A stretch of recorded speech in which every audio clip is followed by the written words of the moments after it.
Good morning students, welcome to the AMP YouTube channel. Marketing specialisation से related जो IB specialisation से related जो subject हम लोग डिस्कस करते हैं that is IB 01 code international marketing. Marketing से संबंधित है बट इंटरनेशनल बिजनेस में स्पेशलाइजेशन है इंटरनेशनल मार्केटिंग। उस सब्जेक्ट के आज जो टॉपिक को हम डिस्कस करेंगे that is the concept of marketing research. मैंने पहले भी क्लासेस में जब टॉपिक हम लोगों ने डिस्कस किया है उसमें हम लोगों ने समझने की कोशिश की थी कि जब भी हम इंटरनेशनल बिजनेस के बारे में सोचते हैं या whenever we try to work or to do our venture outside our national boundaries, तो मार्केटिंग रिसर्च चाहे आप डोमेस्टिक बाउंड्रीज के अंदर मार्केटिंग करें या मतलब अपना वेंचर स्टार्ट करें या फिर ज्योग्राफिकल एरिया से या नेशनल बाउंड्रीज से बाहर कुछ चीजें को करें, बट जब भी हम बिजनेस पॉइंट ऑफ व्यू से देखते हैं, किसी नए वेंचर के पॉइंट ऑफ व्यू से देखें, तो मार्केट रिसर्च अपने आप में बहुत इंपॉर्टेंट कंटेंट है जो हर एक बिजनेसमैन को करना ही पड़ता है। तो आज के इस टॉपिक में क्लास हम लोग डिस्कस करेंगे the concept of marketing research. इससे रिलेटेड कहीं भी कोई प्रॉब्लम है तो आप कमेंट सेक्शन में मेंशन कर सकते हैं। कंटेंट को समझने के लिए आपको वीडियो को लास्ट तक देखना है। कहीं भी कोई प्रॉब्लम है तो मैंने जैसा बताया कमेंट सेक्शन में मेंशन करें। ऑडिबिलिटी इशू हो तो आप ईयरफोन्स के साथ वीडियो को सुने। तो चलिए आज का टॉपिक स्टार्ट करते हैं। Concept of marketing research. The marketing concept states that the character of marketing-oriented organization, whether a product or service based on profit and non-profit base, is the identification and true delivery of consumer needs and wants more effectively and efficiently than the competition.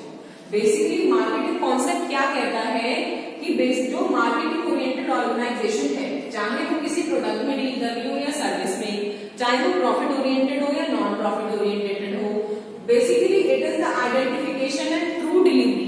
अगर आप चाहते हैं कि properly consumer की needs और wants को आप पता करना चाहते हैं तो उसके लिए जो बेस्ट कॉन्सेप्ट है वो मार्केटिंग कॉन्सेप्ट ही कहलाता है। Hence, in broad sense, marketing management needs to understand the mind of the target market. जो हमारा टारगेट मार्केट है उसमें जो कंज्यूमर्स हैं उनके माइंडसेट को पढ़ना बेसिकली इंपॉर्टेंट होता है। Their attitudes, feelings, beliefs and value system. They require formalized managerial approach to this most important job. अब इसको समझने के लिए, लोगों के एटीट्यूड्स को समझने के लिए हमें बहुत ही ज्यादा बेसिकली एक फॉर्मलाइज अप्रोच के साथ चलना होता है।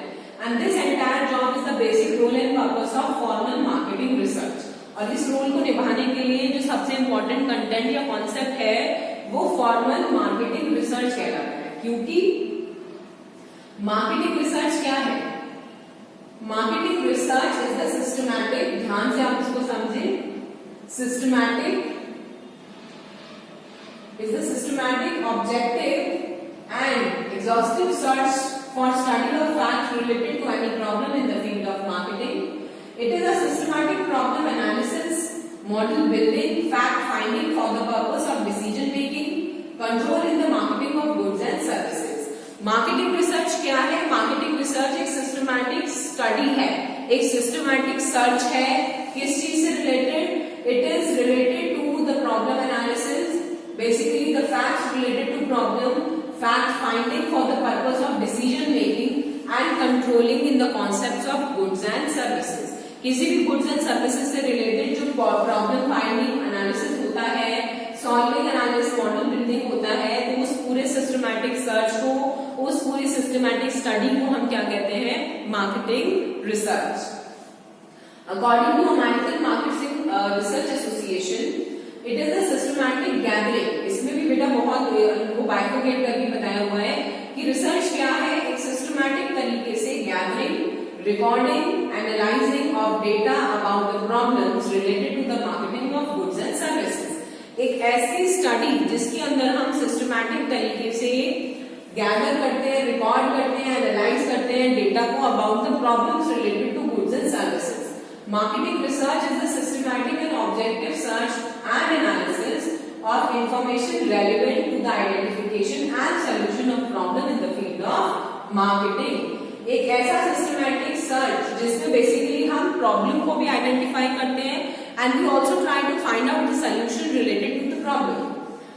Professor Philip Kotler defines marketing research as a systematic problem analysis, model building, fact finding for the purpose of improved decision making and controlling in the marketing of goods and services.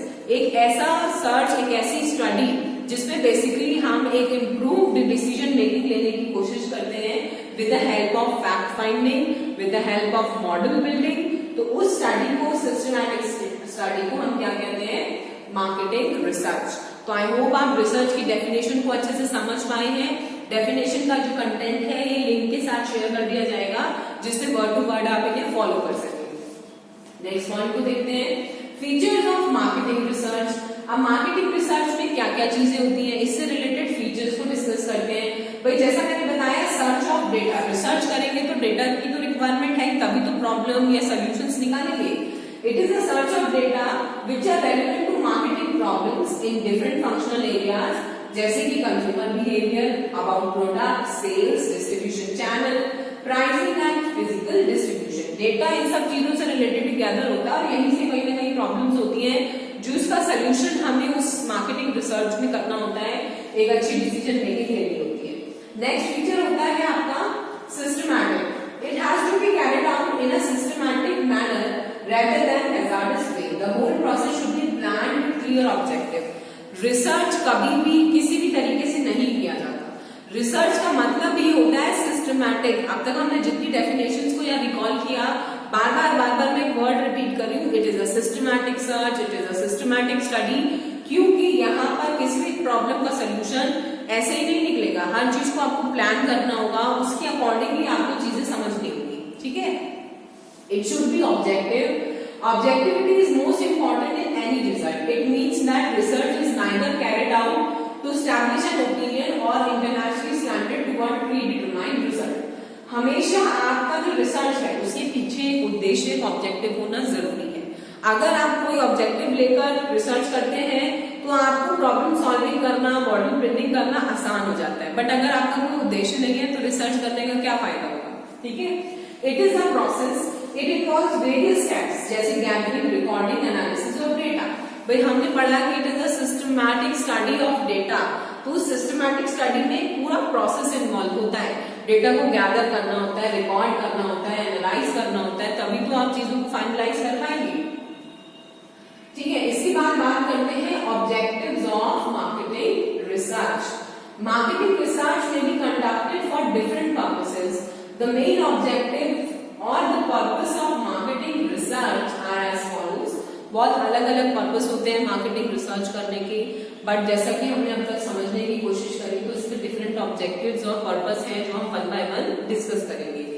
सबसे पहले है to estimate the potential market for new product to be introduce. कोई भी market के अंदर नया product अगर launch होने वाला है तो आपको मार्केट का अगर एस्टिमेशन करना है तो आप कर सकते हैं मार्केट रिसर्च से.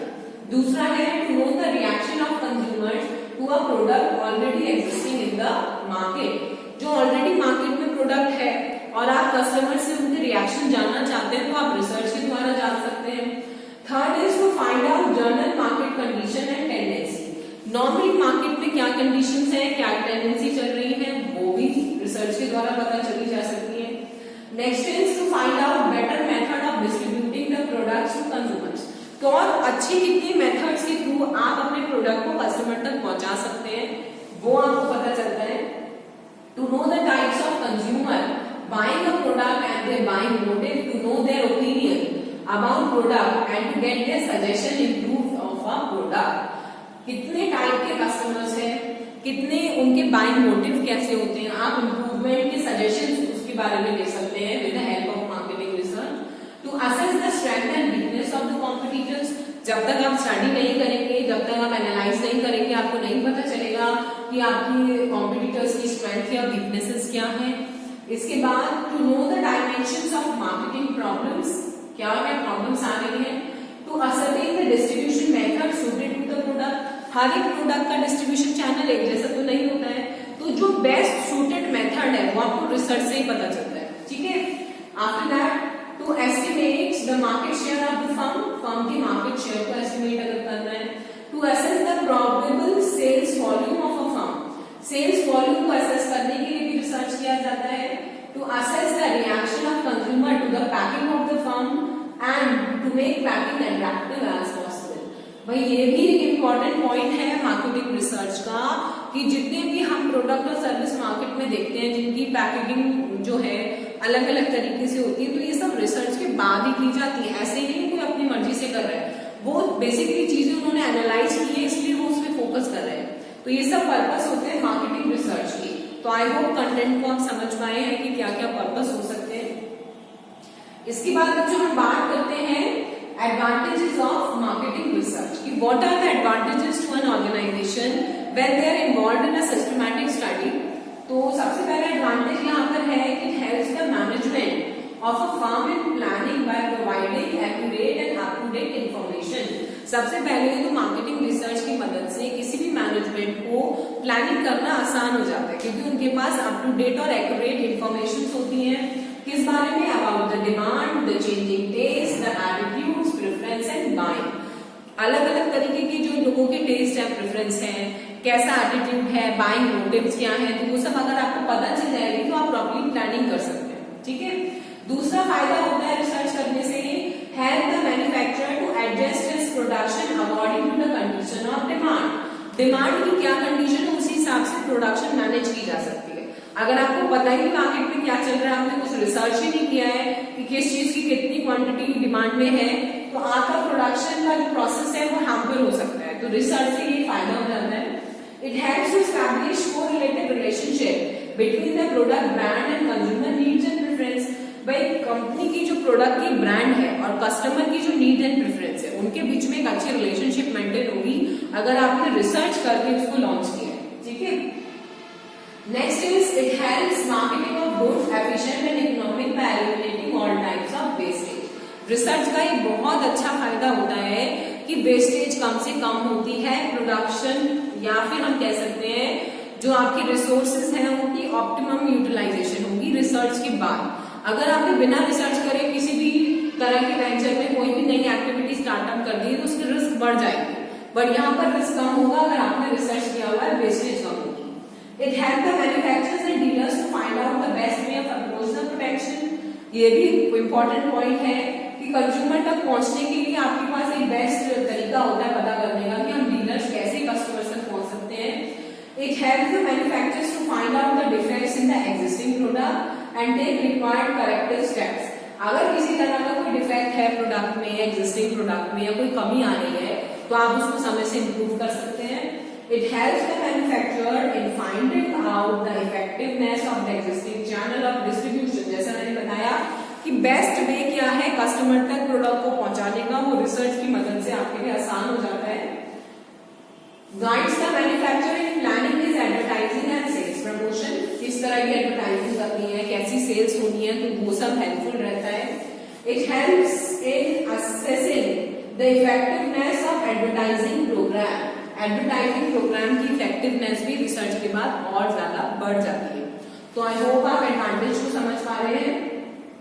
It is helpful in evaluating the efficiency of different advertising media.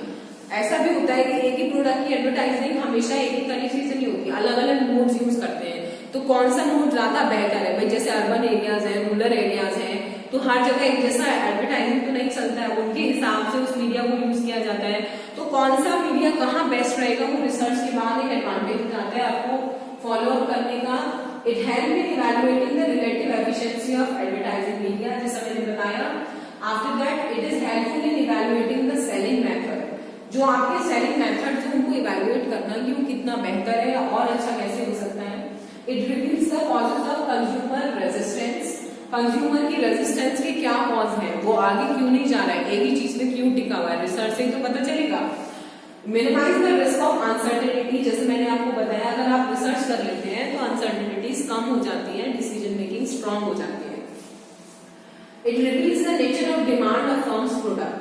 It indicates whether the demand for the product is constant or seasonal। Research से आप ये भी ध्यान दे सकते हैं कि किसी भी प्रोडक्ट की जो डिमांड है वो सीजनल है या फिर जो डिमांड है वो ऑल ओवर द ईयर रहती है, कितनी डिमांड है तो वो आपको पता चल जाएगी रिसर्च की हेल्प से। It help in ascertaining the reputation of the firm, ये भी इम्पोर्टेंट है। Determining the range within which the products are offered that is helpful in determining the size, color, design, prices of the product of the firm. ये भी important point है कि भाई firm के product की क्या क्या रेंज हो सकती है, किस किस प्राइस में वो डिमांड में है, वो रिसर्च से आपको आसानी से पता चल जाएगा। हम देखते हैं ना कि बहुत सारे प्रोडक्ट की अलग अलग रेंज आती है, कम कॉस्ट की, हाई कॉस्ट की, ज्यादा क्वांटिटी की, कम क्वांटिटी की, साइज की, तो ये सब रिसर्च की हेल्प से होता है।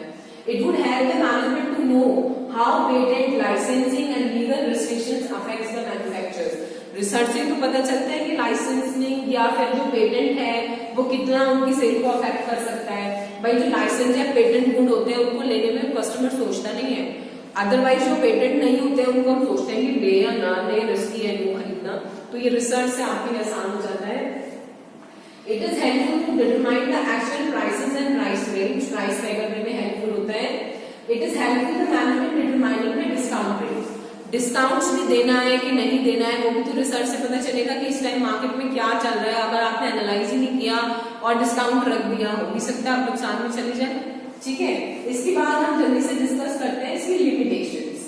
It is not a panacea, marketing research is not the ultimate solution to all problem, rather it offers accurate information which can arise suitable decisions। ये भी आपको समझना होगा कि मार्केटिंग रिसर्च सारी प्रॉब्लम का सोल्यूशन नहीं होता है। रिसर्च करने से आपको व्यक्तिगत तौर पर क्या स्थिति चल रही है वो पता चल जाती है, एक्यूरेट जानकारी आपके पास हो जाती है, मगर सारी प्रॉब्लम का सोल्यूशन रिसर्च नहीं होता है। ठीक है, आपकी डिसीजन से डिपेंड करते हैं। It not an exact science, it deals with human behaviour and such can not be examined in a controlled environment.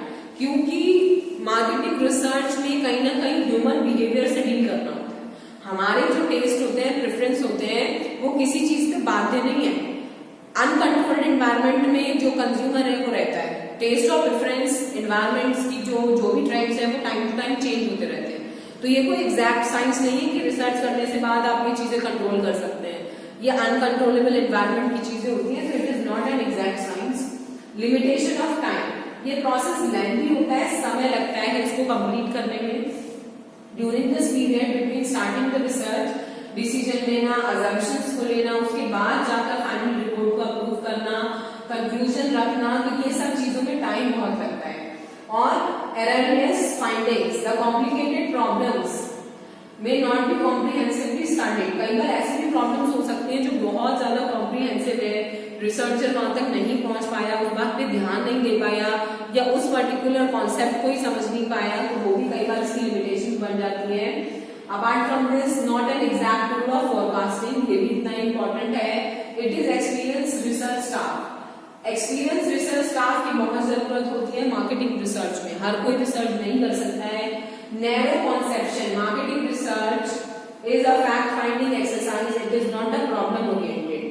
तो बेसिकली नैरो कॉन्सेप्ट होता है इसका, इन्वॉल्व हाई कॉस्ट, खर्चा बहुत ज्यादा इसमें आ जाता है।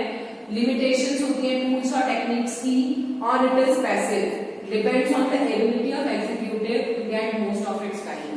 पैसिव होता है, रिसर्चर अपने नजरिए से बताता है मार्केट में क्या चल रहा है। एक्टिव पैसिव आपने समझा होगा, तो ये पैसिव होता है। लिमिटेशंस होती है टूल्स और टेक्निक्स की, और हाई कॉस्ट भी इसमें लगती है।